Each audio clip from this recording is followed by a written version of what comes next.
Hello students, let us take up phonetics of English in today's class. English is an important language. It is used for several purposes in everyday in everyone's life. It is a language which is used for trade, communication, business, law and everything. So it is taught as a second language in India. In some countries, it is taught as a first language. What is a language? Language can be defined as a form of communication. It allows intercourse between multiple people. Language must have particular limits placed within its meaning to protect what may constitute a proper language. That is, to distinguish between noises and communicative utterances in languages. Language provides the opportunity for multiple combination of words virtually to never say the same group of words the same way. Language cannot be described as a behavior because of its changing nature. Tens of thousands of words exist in the English lexicon. Though the words are defined and have a specific meaning, the nature of the lexicon changes as the generation changes. What are the functions of the English language? Language is communicative. Communicative, by definition, is willingness to dispense information. The ancient Roman society preserved records and instructed their progeny in the form and vocabulary, the lexicon of their language. Because of its communicative nature, that ancient language, Latin, existed for centuries, perpetuating generational culture which sustained the society. Language is arbitrary in nature. One word describing an object may very well be another, such as the word door could be easily have been assigned to a window also. The arbitrary nature of language can be called into question since objects have names based on whatever they were used for initially. However, for this brief treatment, it stands as a ruler for language. The evidence that language is arbitrary is overwhelming. The fact that there are literally thousands of languages attests that anything can be called anything. Take the word yes. In English, yes means to agree or answer in the affirmative. Language is structured. There is a pattern of organization that takes an identifiable shape. The patterns are familiar enough to identifiable to all other users of that language. Language has basic building blocks that set it aside from other forms of communication. Even language that have no written form have building blocks in common with languages that are written. There is a certain way to put words together to make them intelligible to the learners. Language is generative. Language is constantly creates new phrases, new structures. It generates more of itself. It is comparable to a living thing that reproduces, changes, and even dies. Even though Latin is a dead tongue, those who speak it alive or generative by speaking and writing it. New ideas are communicated with a language that could not be communicated well with gestures alone. Language is dynamic. Language experiences augmentation and refinement as time passes, which can be looked upon also with some questions. But for this work, dynamic is a decent gauge for describing a language. Dynamic in this case means that language has the ability to evolve and never repeat the same phrase, the same meaning in the same way without doing so on purpose. Language gives humanity the ability to be innovative because of its dynamic nature. Cultures, religious systems, and political systems all use language to perpetuate hundreds of dogmas in written form or speech. Language is a very effective tool for persuasion because of its dynamic nature. A picture may be worth a thousand words, but a thousand words can clearly express an idea with little room for misunderstanding. Language is perspective. Culture does influence a person's view of the world, shaping his or her ideas and behavior, meaning that a person may respond differently depending on how the words leave his or her mouth because of the way he or she has to hold his or her tongue to say those words. The human mind, however, processes language the same regardless of language differences. From babbling to speaking, the mind associates things with words to provide perspective and understanding. Though a language may rise and fall as the ancient Roman society's language Latin did in the past, another will take its place and expand the mind in the same way. Phonology. What is phonology? Phonology is the study of the patterns of sounds in a language and across the languages. Put more formally, phonology is a study of the categorical organization of speech, sounds, and languages, how speech sounds are organized in the mind and used to convey meaning. Phonology can be treated to many linguistic disciplines, including psycholinguistics, cognitive science, sociolinguistics, and language acquisition. Principles of phonology can also be applied to treatments of speech pathologies, and innovations in technology.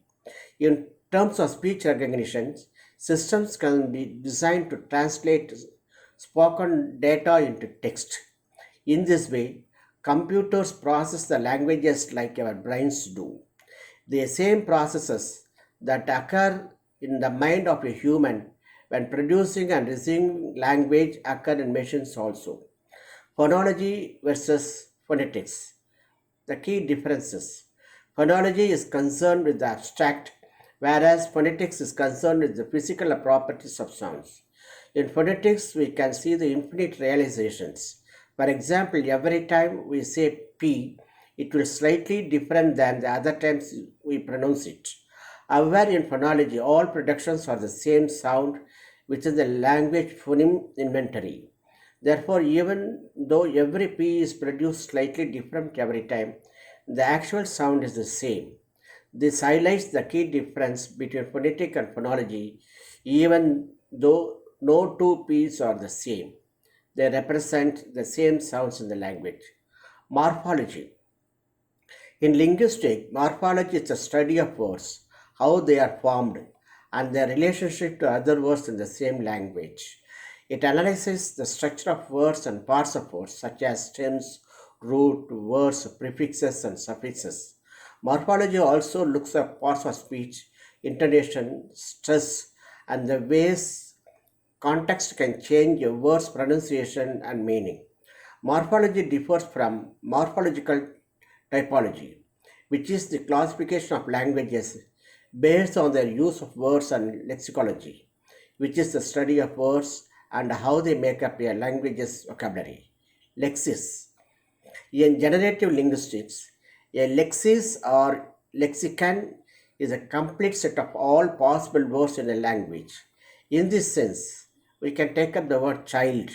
Child, children, childs, children's are the four different words in English lexicon with regard to the word child. In systematic functional linguistics, a lexis or lexical item is the way one calls a particular thing or type of phenomenon. Grammar. What is grammar in a language? As far as English is concerned, English grammar is the way in which meanings are encoded into wordings into English language.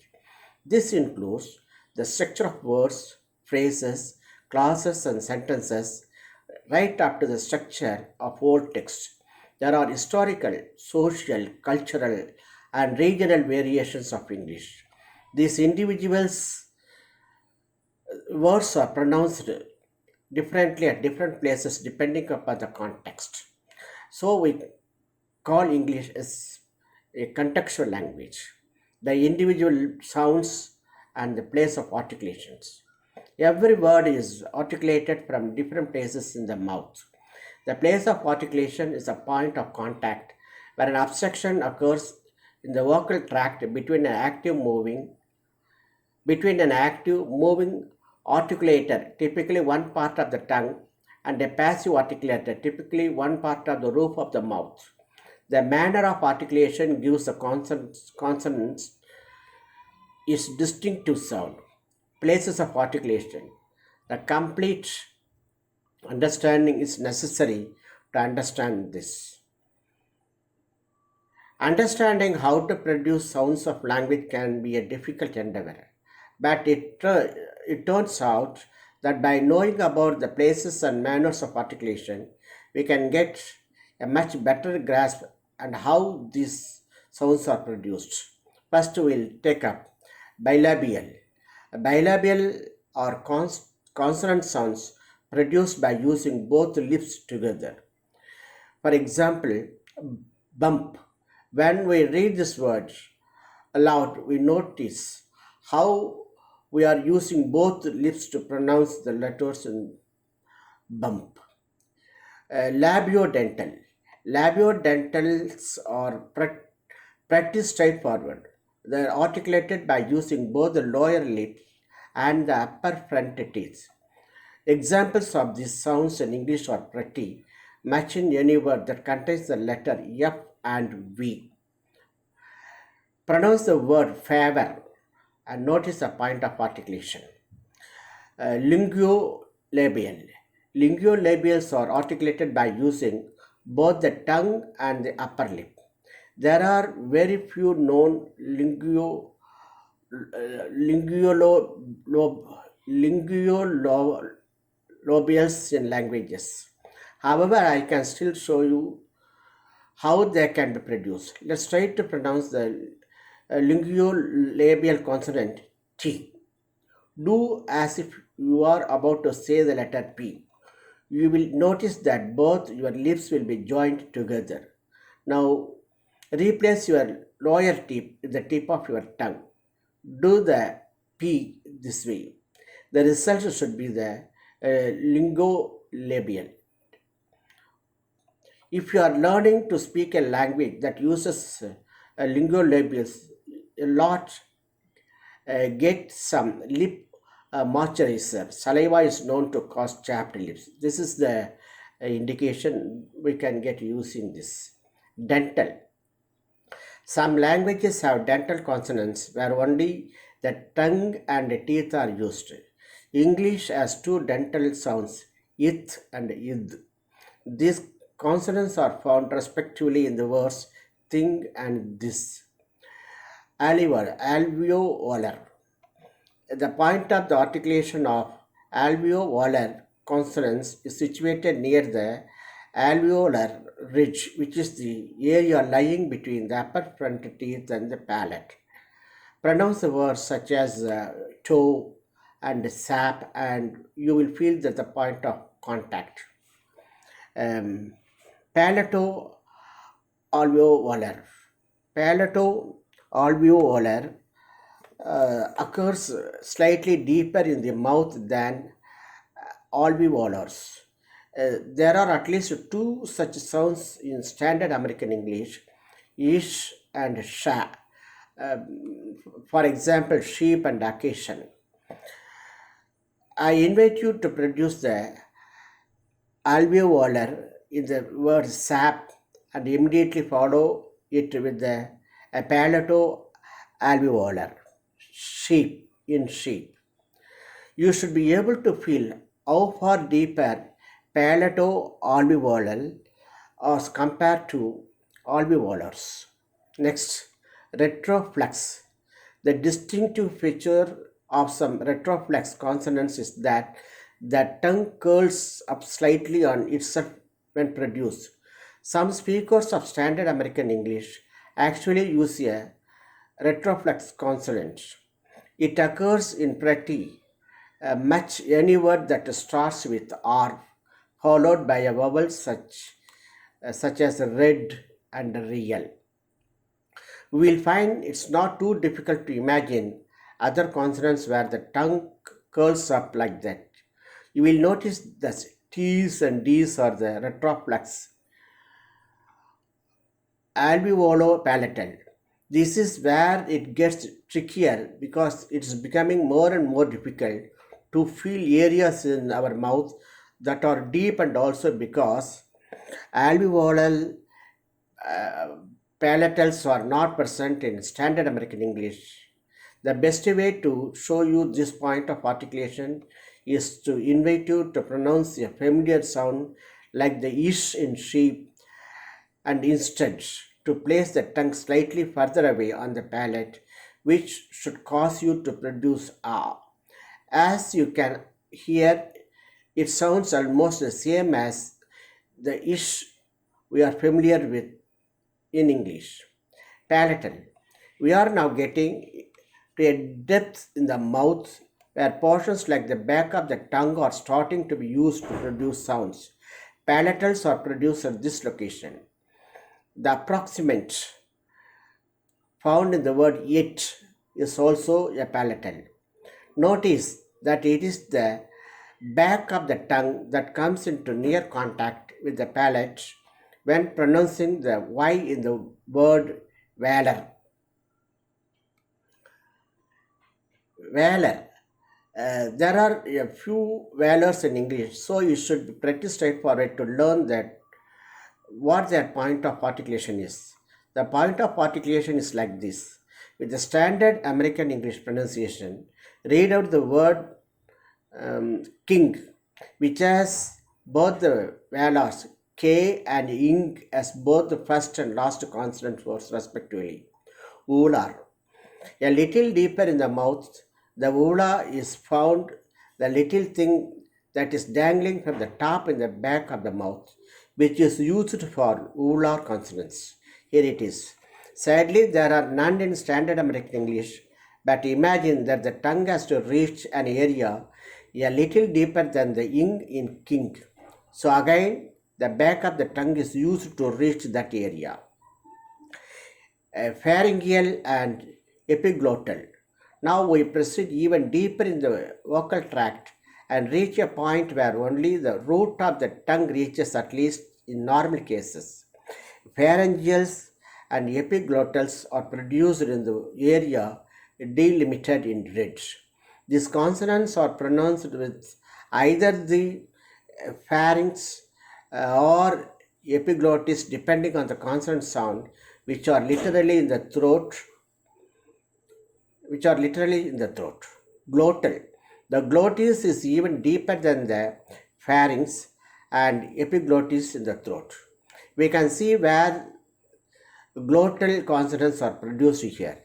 The glottis, as much as we might not realize, it is used for H sound in English. Just to pronounce the words happy, heat, and notice how far down the throat these sounds come from. So these are the things we have to keep in mind with regards to phonetic in English. By just having more and more practice only, we can become master over this, because it is a foreign language, so it is not very easy to become master over this phonetics in English. So you go for a good dictionary and you go for phonetic transcription, and you can gradually become a master of phonetics in English. That's all for the day's class. See you in the next session. Until then, bye. Thank you.